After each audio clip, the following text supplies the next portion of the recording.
लोक जनशक्ति पार्टी रामविलास के राष्ट्रीय महासचिव डॉक्टर के.पी.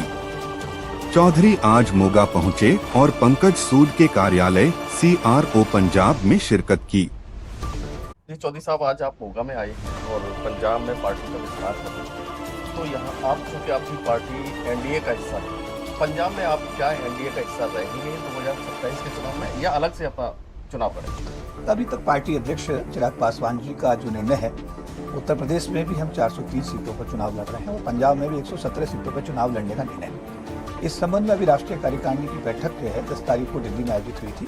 उसमें राष्ट्रीय अध्यक्ष ने स्पष्ट रूप से बताया है कि हम लोग एक इंडिपेंडेंट पार्टी है। NDA का हिस्सा होना एक अलग बात है, बट क्योंकि बीजेपी एक सेपरेट पार्टी है, लोक जनशक्ति पार्टी एक सेपरेट पार्टी है और पार्टी क्योंकि आज की नहीं, उनके पिताजी रामविलास पासवान जी ने 50 साल तक वो भारत की कैबिनेट में 6 प्रधानमंत्री कैबिनेट में कैबिनेट मंत्री रहे हैं, तो उनका ये कहना है कि हमारी पार्टी इंडिपेंडेंट है और हमारी पार्टी के लिए हमारे कार्यकर्ताओं के लिए निर्देश ये है कि अगर मेरी पार्टी बिहार में सत्ता में, अगर बिहार में किसी गरीब के साथ, किसी मजदूर के साथ, किसी मजलूम के साथ, किसी भी व्यक्ति के साथ, चाहे वो ब्राह्मण है, चाहे शेड्यूल कास्ट है, चाहे शेड्यूल टाइप्स है, किसी के साथ भी अन्याय अत्याचार होता है, तो मैं अपने पदाधिकारियों को, कार्यकर्ताओं को आदेशित करता हूँ कि मेरी सरकार के खिलाफ भी उस मजलूम के साथ खड़े हों जिसके साथ अत्याचार हो रहा है। तो इसमें राष्ट्रीय अध्यक्ष का स्पष्ट संदेश है कि हम पंजाब में इंडिपेंडेंट पार्टी हैं और हम गठबंधन में हैं, केंद्र सरकार में भी।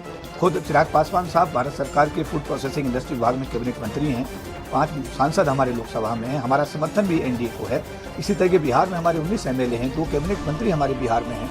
तो इस टाइप से क्या एक हमारा SC/ST आयोग का चेयरमैन बिहार में है, तो हम लोग बिहार की सरकार का भी हिस्सा है, बट हम एक इंडिपेंडेंट पार्टी हैं और हमारी पार्टी के अपने निर्णय है और निर्णय ये है कि पंजाब में हम इंडिपेंडेंट 117 सीटों पर चुनाव लड़ेंगे, साथ साथ 403 सीटों पर उत्तर प्रदेश में चुनाव लड़ेंगे। अगर ये पंजाब में है, अगर आप इस भूमिका में आए कि आपके समर्थन से कोई सरकार बन सकती है, तो आप NDA को ही प्राथमिकता देंगे या फिर कोई और फैसला होगा? देखिए, इस संबंध में जो हमारी केंद्रीय कार्यकारिणी है, केंद्रीय जो हमारी बॉडी है, जो हाईएस्ट बॉडी है, कई बार क्या होता है कि निर्णय लास्ट मोमेंट पे हाईकमान के द्वारा तय किए जाते हैं।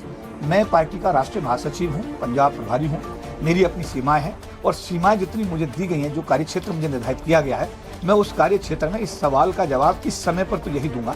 समझे नहीं बात आप कि उस समय की जो परिस्थितियां होंगी और जो राष्ट्रीय अध्यक्ष या पार्टी का एपेक्स जो हमारा शीर्ष नेतृत्व निर्णय लेगा, उस हिसाब से फिर आगे का फैसला तय होगा। आप क्या सोचकर पंजाब में आए, क्या चीज लगती है आपको जिस वजह से आपको यहाँ आना पड़ा? पंजाब में देखिए, हमारे नेता स्वर्गीय रामविलास पासवान जी ने भारत के हर आम और खास के लिए काम किया है। अगर उनके कामों की सीरीज में आपको गिनवाता हूं, तो जब वो पहली बार केंद्र में मंत्री बने तो भारत के संविधान निर्माता डॉक्टर BR अम्बेडकर का फोटो सबका लोकसभा में लगा हुआ था, पार्लियामेंट में था, पर डॉक्टर अम्बेडकर का नहीं था। उन्होंने इशू को उठाया और उनका फोटो अपने प्रयासों से संसद के अंदर लगवाया। इसके साथ साथ भारत रत्न बहुत लोगों को मिला, लेकिन भारत के संविधान निर्माता को भारत रत्न नहीं मिला। उन्होंने इस मैटर को टेकअप किया और उनके प्रयासों से बाबा साहब डॉक्टर भीमराव अम्बेडकर को भारत रत्न की उपाधि से सुशोभित किया गया। उन्होंने मंडल कमीशन, जब मामला उठा, पूरे देश में आंदोलन हुआ, सरकार भी उसकी भेंट चढ़ गई, लेकिन उसके बावजूद भी रामविलास पासवान जी ने देश की जो 85% OBC आबादी थी, उसके लिए 27% के आरक्षण का संविधान में प्रावधान करा। 97 में जब भारत के सुप्रीम कोर्ट ने SC/ST सबसे गरीब तबके के आरक्षण को समाप्त करने के लिए 5 आदेश जारी किए थे, उन आदेशों को वापस करा करके संविधान में 3 संशोधन 81, 82 और 85 भी स्वर्गीय रामविलास पासवान साहब ने कराए। सर, इस देश का सबसे गरीब तबका, जिसको कुली कहा जाता है, उनके परिवारों को मेडिकल फैसिलिटीज, उनके लिए पास, जितनी सुविधाएं गरीब तबके के लिए वो दे सकते थे उन्होंने दी। टेलीकॉम मिनिस्टर के रूप में उन्होंने सपना देखा था कि मैं STD खत्म कर दूंगा और एज ए कैबिनेट मंत्री टेलीकॉम के उन्होंने STD को खत्म किया। उनका सपना था कि ये कॉल आने और जाने की चार्ज हो रही है, एटलीस्ट आने की चार्ज क्यों हो रही है, तो आने की तो नहीं होनी चाहिए। 18 रुपए भी हम लोग पे कर रहे थे आने के लिए, तो उन्होंने टेलीकॉम मिनिस्टर के रूप में उसको आज बंद किया। उनका सपना था कि एक सफाई करने वाले आदमी के हाथ में भी मोबाइल होना चाहिए। और आज मुझे लगता है कि भारत की जो 140 करोड़ या उससे ज्यादा जो आबादी है, आज मैं कहूँगा कि स्वर्गीय रामविलास पासवान जी के इस निर्णय को जब याद करती होगी तो निश्चित रूप से उनको खुशी होगी। इसी कड़ी में हमारी पार्टी के वर्तमान अध्यक्ष और स्वर्गीय रामविलास पासवान जी के सुपुत्र चिराग पासवान साहब इस समय केंद्र सरकार में कैबिनेट मंत्री हैं और बहुत important department food processing industries के कैबिनेट मंत्री हैं। जब पिछले दिनों 10% का आरक्षण गरीब जनरल कैटेगरी के लोगों को मिला, 27% का आरक्षण OBC को मिला, 22.5% जो है SC/ST को मिला, कुल मिलाकर के ये जो आरक्षण था करीब 60% के आसपास था, लेकिन केंद्र सरकार ने लेटरल एंट्री के माध्यम से इसको समाप्त कर दिया और डायरेक्ट ज्वाइंट सेक्रेटरी डायरेक्टर के पद में जब भर्ती शुरू की।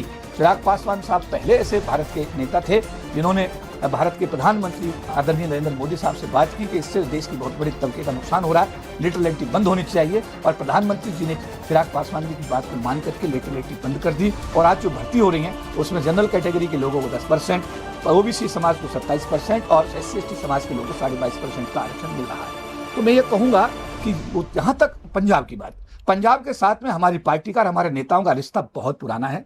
स्वर्गीय रामविलास पासवान जी की पत्नी रीना पासवान जी सिख परिवार पंजाब से आती हैं, अमृतसर से आती हैं। इस नाते स्वर्गीय रामविलास पासवान जी की पंजाब ससुराल भी होती है और हमारे पार्टी के नेता, पार्टी अध्यक्ष और केंद्रीय मंत्री चिराग पासवान साहब के ननिहाल। तो इस नाते हम ये कह सकते हैं कि पंजाब क्योंकि ननिहाल है चिराग पासवान साहब की, और हमारी पार्टी आज से नहीं है, हमारी पार्टी बहुत पुरानी पार्टी है क्योंकि पहली बार 117 सीटों में चुनाव लड़ रही है। इसलिए हम जन जन के बीच जा रहे हैं। हम सब जगह सूद साहब के साथ हमारी दिल्ली में मुलाकात हुई, आज हम उनके कार्यालय में आज उनके साथ भेंट करने के लिए आए। बहुत वरिष्ठ नेता है पंजाब के, बहुत एक अच्छा जाना माना नाम और जाना माना चेहरा है। तो हम लोग पंजाब में आज हम थोड़ी देर पहले तरन डिस्ट्रिक्ट में अभी एक मीटिंग लेकर के आ रहे हैं, और अभी हम कुछ देर बाद हम मुझे लगता है कि एक और बरनाला में भी एक हमारी बैठक है, और इसके बाद कल हमारे मंत्री चिराग पासवान साहब ने पंजाब के लोगों को मंडे का समय निर्धारित किया है। हर मंडे वो पंजाब के लोगों के साथ मुलाकात करते हैं। 50 लोगों का डेलीगेशन उनके मंत्रालय में हर मंडे जा रहा है, तो कल पंजाब के लोगों के साथ भी वो भेंट करेंगे। तो मेरा यही कहना रहेगा पंजाब के लोगों से कि पंजाब में जो आज हालात हैं, आम आदमी पार्टी की सरकार है जो ईमानदारी का लेकर के तकवा लेकर के सरकार जिन लोगों ने बनाई थी, वो सारे के सारे लोग भ्रष्टाचार में लिप्त हैं। कांग्रेस की स्थिति अंतर्कलह के चलते हुए पूरे देश के सामने है। अकाली दल हाशिए पर है, और बीजेपी की स्थिति भी हम सब देख रहे हैं कि बीजेपी के नेताओं के बीजेपी पार्टी की स्थिति गाँव में वो आज भी जाने की स्थिति में नहीं। तो ऐसी स्थिति में माननीय हमारे चिराग पासवान जी के नेतृत्व में जिस पार्टी पर कोई दाग नहीं, जिस नेता पर कोई दाग नहीं, मैं कह सकता हूँ कि पाक और साफ पार्टी आप पंजाब के बीच पहली बार 117 सीटों का चुनाव लड़ेगी, और मुझे विश्वास है पार्टी का राष्ट्रीय महासचिव प्रभारी पंजाब होने के नाते कि पंजाब की जनता लोक जनशक्ति पार्टी रामविलास और चिराग पासवान जी को आशीर्वाद अवश्य देगी। आपने बिल्कुल सही कहा। जो रामविलास पासवान जी के साथ में मैंने कई चुनाव कैंपेन किए हैं, और मोगा में भी एक बार आए थे, तब भी मैंने उनका इंटरव्यू किया था। वो बिल्कुल उनकी दृष्टि बहुत स्पष्ट रहती है, जो कुछ आपने बताया बिल्कुल सही है। लेकिन क्या वो दृष्टि आखिरकार क्या आपको पंजाब में लगा इस समय पंजाब की मूलभूत समस्याएं क्या है जिसको लेकर पार्टी ने यहाँ विस्तार शुरू? देखिए, पार्टी ने पंजाब में पूरा होमवर्क किया है, और उस होमवर्क में जो चीज़ें प्रमुख रूप से निकल कर के आई हैं, नशाबंदी एक बहुत पुरानी समस्या है। हर सरकार ने नशाबंदी पर कहा है कि हम इस पर काम करेंगे, हम इसे रोकेंगे, लेकिन ऐसा नहीं हो पाया। साथ साथ बेरोजगारी पंजाब की एक बहुत बड़ी समस्या है, और रोजगार के अवसर यहाँ पर हमारे मिनिस्टर चिराग पासवान साहब ने कहा है कि पंजाब एक हब है फूड प्रोसेसिंग का, देश का सबसे रिचेस्ट स्टेट है। मैं चाहूँगा कि मेरे मंत्रालय यानी फूड प्रोसेसिंग इंडस्ट्रीज की मैक्सिमम यूनिट्स पंजाब में खुले। जो लोग, मैं कहना चाहता हूँ पंजाब के लोगों से कि माननीय मंत्री जी का ये आह्वान है आप सब लोगों को कि जो लोग फूड प्रोसेसिंग इंडस्ट्रीज से जुड़े हुए हैं या जुड़ना चाहते हैं, आप वो प्रस्ताव मुझे भेजिए। मैं यहाँ से आपके प्रस्ताव मंत्री जी के पास तक पहुँचाऊँगा। मंत्री जी बहुत इंटरेस्टेड हैं, बहुत उत्सुक हैं कि पंजाब के अंदर फूड प्रोसेसिंग इंडस्ट्री का विस्तार किया जाए, और जो लोग इस उद्योग के इस मंत्रालय के अंडर में आते हैं, जो इस उद्योग धंधे को चला रहे हैं, उनको और वो लोग उनका कारोबार बढ़े, और जो लोग नए लोग इसमें ज्वाइन करना चाहते हैं, नया कारोबार शुरू करना चाहते हैं, उन सबका हम स्वागत करते हैं। आपको जो अपने नशे की बात की, नो डाउट नशा एक सबसे बड़ी समस्या है, आपको उसे दूर करने का फॉर्मूला क्या है? देखिए, मैं ये कहूँगा कि अगर उत्तर प्रदेश की हम बात करते हैं, इस बात पर अगर हम उत्तर प्रदेश में बात करते हैं, मुख्यमंत्री एक बड़े विल पावर किसी भी सरकार का किसी भी व्यक्ति के व्यक्तित्व को निर्धारित करती है। कई बार ऐसा देखा जाता है कि जो आदमी चेयर पर बैठा होता है वही कहता है ये काम करो। कई जो आदमी सख्ती से, जैसे चीफ मिनिस्टर के बारे में अगर उत्तर प्रदेश के मुख्यमंत्री के बारे में बात करें, या पुरानी मुख्यमंत्री मायावती जी की हम बात करें, तो देखने वाली बात है कि प्रशासन इतना चुस्त दुरुस्त था कि वहाँ बदमाश और सब लोग भाग गए, है ना। आज भी यही स्थिति है। तो आप ये आपकी इच्छा शक्ति पर निर्भर करता है कि मुख्यमंत्री कौन है, सरकार किसकी चल रही है, क्या सरकार उसमें गंभीरता से। मुझे तो अभी बठिंडा में बताया गया उद्योगपति बहुत परेशान है, उनके मर्डर हो रहे हैं, उन लोगों से उगाही हो रही है। सरकार की बिना समर्थन के ऐसा संभव नहीं है। तो मैं ये कहूँगा कि हमारे नेता चिराग पासवान जी के अंदर एक इच्छा शक्ति है।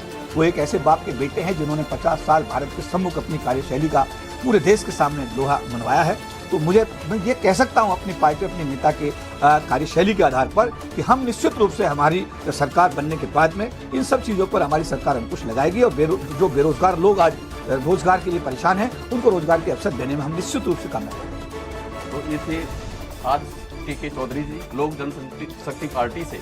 आपका कहना है कि यहाँ पर चिराग पासवान जी एक ननिहाल में आ रहे हैं, वजह ननिहाल की हालत बहुत बुरी, नशे का कारोबार यहाँ पर फल फूल रहा है। हर पार्टी के नेता आए, बहुत सारे दावे किए, लेकिन नशा मुक्त नहीं हुआ। और एक बात बहुत सही कही है, जब एक लीडर है, एक बॉस है, अगर वो सही हो तो ये समस्याएं हो सकती हैं। और ये रामविलास पासवान जी या चिराग पासवान जी ने करके भी दिखाया है। वो जिस समाज से आते हैं वो कभी उस समाज के बनकर नहीं रहे, वो पूरे देश के बनकर रहे। यही सबसे बड़ी खूबसूरती है। अगर देखते हैं, अगर लोक जनशक्ति पार्टी पंजाब में आती है, चिराग पासवान अपने ननिहाल में आते हैं, तो पंजाब में क्या परिवर्तन करते हैं आने वाले समय में ये देखने को मिलेगा। मैं पंजाब के लोगों को एक अपील और करना चाहता हूँ। 22% की शेड्यूल कास्ट की आबादी वाला प्रांत उत्तर प्रदेश में अगर 4 बार एक दलित समाज की बेटी मुख्यमंत्री बन सकती है, तो 36% की शेड्यूल कास्ट की आबादी वाला सबसे पहला प्रांत है भारत का, इसको पंजाब कहते हैं। मैं फिर रिपीट करता हूँ, 22% का आबादी है शेड्यूल कास्ट की उत्तर प्रदेश में, वहाँ 4 बार एक दलित समाज की बेटी चीफ मिनिस्टर बन सकती है। 36% की आबादी पंजाब में है, भारत का सबसे बड़ा प्रांत है शेड्यूल कास्ट कैटेगरी का। यहाँ मुख्यमंत्री आपके समाज का क्यों नहीं बन सकता? साथ साथ एक अपील, उत्तर प्रदेश के मुख्यमंत्री ने कहा कि बटोगे तो कटोगे। आप बटते क्यों हो? आप सारे इकट्ठे हो जाओ। 36% जिस दिन आप इकट्ठे हो जाएंगे, स्थानीय एमएलए जिसको टिकट दिया जाएगा उसकी जाति के वोट और 36% वोट जिस विधानसभा मिल जाएंगे, 117 सीटों पर आपकी विजय सुनिश्चित होगी और आपको किसी के समर्थन की आवश्यकता नहीं पड़ेगी। तो मैं आप पंजाब के लोगों को अपील करना चाहता हूं कि आपकी अपनी पार्टी है, आपका अपना नेता है, 36% की आपकी अपनी आबादी है, इसको समझिए, एक हो जाइए, एकजुट हो जाइए और अपनी सरकार बनाकर अपने दीपक खुद बनिए। तो आप देखते हैं आने वाले समय में लोक जनशक्ति पार्टी कितना विस्तार पंजाब में करती है। के लिए नमस्कार, फिर आएंगे, इनसे बात करेंगे बहुत सारी।